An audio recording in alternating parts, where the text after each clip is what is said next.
अक्सर एक बिजनेसमैन एक चीज से परेशान रहता है, उधारी दे दे के।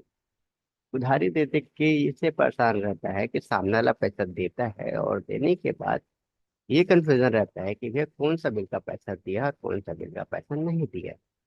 और ये इतना रहता है कि बाद में किच किच होते रहता है और आपके आपस में जो रिलेशन है वो सब बिगड़ जाते हैं। तो आज हम आपको टेली में एक ऐसा सोल्यूशन देने वाले हैं कि जितने भी कस्टमर जिनसे आप उधारी में सामान बेच रहे हो उन सब को कैसे आप मैनेज करोगे, कैसे उनका हिसाब दोगे कि कौन सा बिल का दिया, कितना रुपए देना बका बचा हुआ है।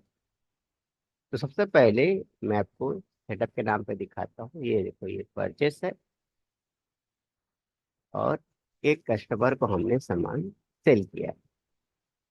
तो सबसे पहले आपको करना क्या है उसको मैं बता दे रहा हूँ। आप ध्यान से देखिएगा तो हर चीज समझ में आएगा आपके लिए। जैसे आप एंट्री करते हो कस्टमर की, वैसे ही मैंने एंट्री की है, कुछ डिफरेंट नहीं की है। अब यहाँ पे फॉरवर्ड डेप्टर क्यों आया है, तो आप खाली में मेरा वीडियो अपलोडेड वीडियो देख लीजिएगा कि कैसे मैंने इसको बताया था। और वैसे आप इस एंट्री डेप्टर रख देंगे तो कोई दिक्कत नहीं है, एक ही मतलब है इसका।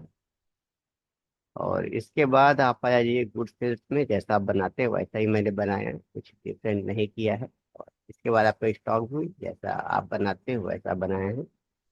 और उसके बाद ये, और इसको हमने सेव कर दिया। अब अगला जो ये जो क्लिक पे करने वाला हूँ, यहाँ पर एक खास क्लिक है जो आप लोग करते हो या नहीं करते हो मुझे नहीं पता, लेकिन करना चाहिए। तो यहाँ इंटर करने के बाद जब आप ये न्यू रिफ्रेश देते हो तो न्यू रिफ्रेश में यहाँ पर जो नंबर है उसे खाली छोड़ो मत, एक दो तीन मत छोड़ो या कुछ भी लिख के ना छोड़ो। आप यहाँ पे लिखो कि सामने वाले कस्टमर को जो बिल दियो। अगर आपने बिल हाथ से बना कर दिया है, आप जैसे ही बनाकर आप बिल जनरेट करते हो यहाँ पे बिल नंबर लिखा होना चाहिए। जैसे कि आप रसीद रखे हो, बिल रसीद आपने बिल जनरेट किया और कस्टमर को दे दिया, तो उस बिल का जो नंबर है वही यहाँ पे फिल कर दो। तो यहाँ पे हमने फिल कर दिया है जो बिल नंबर हम देना चाहते हैं। और इसको मैं करता हूँ सेव। अब ऐसा होने पर क्या होगा, बैलेंस शीट हमें ये रिपोर्ट देगा कि फॉरवर्ड डेप्टर से यानी रिया से 15,000 रुपये लेने हैं। अब ये जो कस्टमर है हमें क्या करेगा, पैसा देने आएगा तो हम एप्स का बटन दबाएंगे और जैसा भी दिया है, कैश में दिया है, बैंक से दिया है, जो भी दिया है आप ले लीजिए। फिर मैं कैश में ले रहा हूँ। और उसके बाद हमारा कस्टमर का नाम सेलेक्ट करेंगे और सामने वाला बोल रहा है कि भैया इधर मैं 6,000 रुपये आपको दे रहा हूँ। तो ये लिखने के बाद हमें अगेंस्ट सेक्शन जाने के बाद उस बिल को सेलेक्ट कर लेना है और हम इसमें इंटर इंटर इंटर इंटर के सेव कर देना है। अब ये जो मैटर है आपको समझ में नहीं आएगा, अगला जो हम करने वाले हैं उसमें समझ में आएगा। और फिर से वो कस्टमर आपसे कुछ सामान लेकर चला जाएगा। फिर से चाहे तो वही सामान लेगा या दूसरा कोई सामान लेगा। मैं एंट्री कर देता हूँ और ये सामान लेते जा रहा है। तो अब इसके लिए जो हमने बिल बनाया है, बिल रसीद दी है, वही नंबर हम यहाँ पे डाल देंगे। तो ये हम कर देते हैं सेव। अब इसका पैसा वैसा नहीं दिया और फिर से कस्टमर जो है आया। अब रिलेशन अच्छा है, सालों सालों से खरीद रहा है। तो आया और फिर से एक सामान लेकर चला गया। और इसका भी बिल नंबर जो बनता है वो हम यहाँ पे डाल देते हैं। अब ये तीनों बिल का हो गया काम। अब सिचुएशन ये कहता है आपका बैलेंस शीट ये आप देख लीजिएगा, इतने रुपए इससे लेने हैं, 46,500 रुपये लेने। अब आपके लिमिट से थोड़ा ज्यादा हो गया तो आप सामने वाले को कहते हो कि भैया थोड़ा सा पैसा वैसा कर देते, तो सामने वाला पैसा की बारी आती। तो बोलता है भैया कि मैं 46,000 देना है ना आपको, मैं वो 15,000 रुपये दे रहा हूँ। अब यहीं पर एक समस्या है कि सामने वाला व्यक्ति कौन से बिल का पैसा दे रहा है। तीन सामान खरीदा था, तीनों में से कौन कौन सा दे रहा है। ये तो बहुत सारा बचा है ना उसका।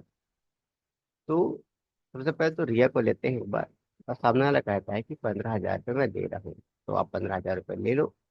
और अगेंस्ट रेफरेंस में आने के बाद इस पे क्लियर बता दो कि देखो भैया बिल नंबर पहला जो था ना उसका आपका 9,000 बचा है, एक बिल का 17,500 बचा है, और दूसरा बिल का 20,000 बचा है, तो ये 15,000 है वो किसका दे रही हो। तो सामने वाला कहता है कि ये सबसे पुराना बिल है 9,000 है, उसका आप पहले काट लो। तो ये हमने 9,000 काट लिया, और उसके बाद अगेंस्ट रेफरेंस लेने के बाद अब वो बोलता है कि एक और पुराना बिल था ना, उसका भी आप पैसा काट लो। तो टोटल में देखो 15,000। अब इसको हम कर देते हैं सेव। अब जब अगला जब पेमेंट करने आएगा और यह पूछेगा कि भैया मेरे बताओ कि कौन कौन सा बिल का पेमेंट करना बचा है, आया और बोला कि कौन कौन सा बिल का, तो सेम काम करना है यहाँ पे। कैश रिसीट जो भी जिससे भी पेमेंट करना चाहता है वो देंगे। अब सामने वाला जितना पेमेंट करना चाहता है, कि इस बार मान लीजिए वो 20,000 करना चाहता है, तो हमें ले लेना है। मेरा नाम गलत हो गया है, रिया।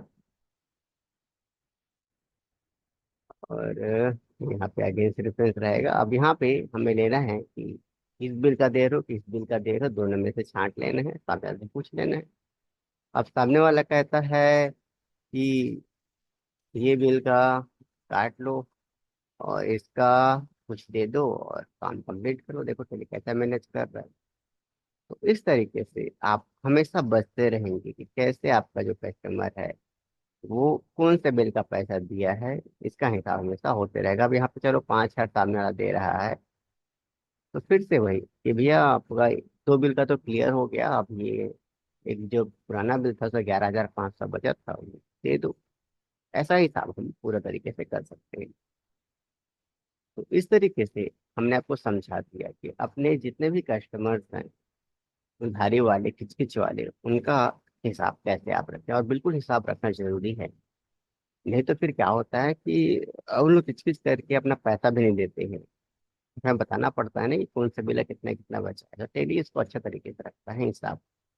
तो ये हमारी जानकारी है। अगर ये वीडियो आपको अच्छा लगा हो तो समय चैनल को लाइक सब्सक्राइब और शेयर करने का। तो मिलते हैं किसी अलग वीडियो पर।